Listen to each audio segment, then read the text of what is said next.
Hi everyone, this is Zach with Plume Security, and today we're going to do RansomStop versus Infection Monkey. So typically we do this against real ransomware variants or families, but today we're going to use Infection Monkey, which is a tool that someone just told me about recently, and I was playing around with it, and it's a great simulator to simulate all sorts of different attacks, but including ransomware. So it's on GitHub. You can download and install this pretty easily. So that is what we're going to do today. So just really quickly, if we go over our policies, this is the policy we'll be using today. And we got our detections turned on. Our responses, I've disabled block IP because it would hurt the demo because I'd block myself out of the machine. I'd have to switch to a different machine to be able to access it again. So for the purpose of the demo, I've turned that off. But we do have stop processes, which applies to if it's a local executed attack, then we can kill that process. Suspend user account. There's always a compromised user account in ransomware, and so we automatically suspend that. Suspend access key. This really applies only to AWS, where someone might be getting in through using access keys to hit those APIs, like on an S3 bucket, for example. So this is the setup, and this is what we will see. So now let's go to this is the VM that I'm going to use to simulate the ransomware. So this is Infection Monkey. It's already running down here and has a little web interface here, so you can configure it. So we are going to configure it. You'll see you have to download a couple plugins. In this case, I've downloaded the PowerShell exploiter, so that's how we're going to exploit it. And then the payload is going to be the ransomware payload. So it's just two plugins that you download. And I just created a random file extension here instead of the default.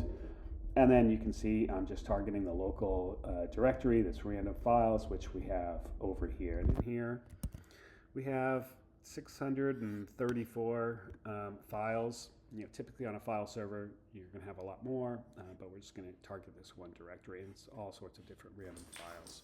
So this is already set. The next thing, all we have to do is run this, and I'm just gonna, you can run it manually if you want, but I am gonna take the easy way out. So this happens pretty quickly, so that it'll start executing through PowerShell, and we'll start to see these file changes very, very quickly. There we go, wow.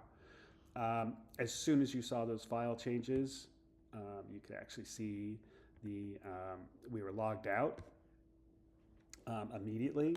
If we check here, we can see that we were able to tell that this file was actually encrypted. The contents of that file were encrypted. It's a bad format. You get the ransomware detected alert here as well. So at the start of an attack, you get attack detected. After a certain amount of inactivity, we'll actually give you a ransomware attack ended. So you get a really defined when the attack started, when the attack ended, the files that were encrypted, etc.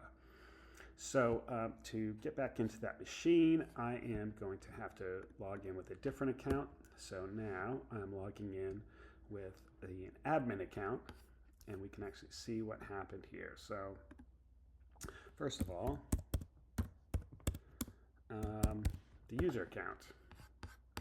So if we go into the users here, we can see this is where I was logged in. I was logged in with victim before, and the account is now automatically disabled. So this is a local account, but if this is an AD account, for example, that attacker would not be able to use those credentials elsewhere in your network. So they couldn't be able to do lateral movement or do anything. We've detected that this account is used in an attack, and we disable that attack immediately.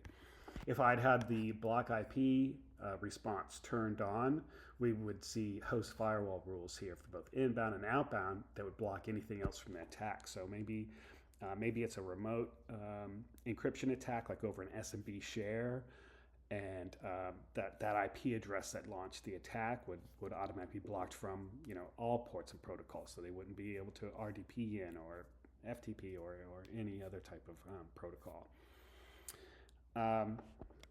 And the user account suspected. In this case, it was a local attack, so the process was killed as well, so that did not continue. So since I've re-enabled that account, let's go back in under that account, and it'll be easier to see what happened. So I'm going to pull open that directory again. We're actually going to see this bit of damage. So I'm going to sort this based on that file extension. And all right, I think we did a good job here. So this was 16 files out of those 634. Did get encrypted before we responded and actually killed the process. So there was a little bit of damage done. Now, 600 files is not very much. Your servers probably typically have, tens of thousands of files or hundreds of thousands of files. And, I've seen us stop this attack in, as few as 4 files get encrypted. Sometimes it's been as bad as, 100 or 200 files get encrypted. In this case, 16 files. So it probably, doesn't even affect your application, whatever's running on that server. You can also, it's very easy to recover because you have a very targeted list of files to recover. And most of the damage, 99% of the damage has been stopped. So this much more minor attack than otherwise would have happened. And so that is RansomStop versus Infection Monkey. So thanks for joining, and please visit us at ransomstop.com if you want to find out more or test or install the software. And thank you very much for your time.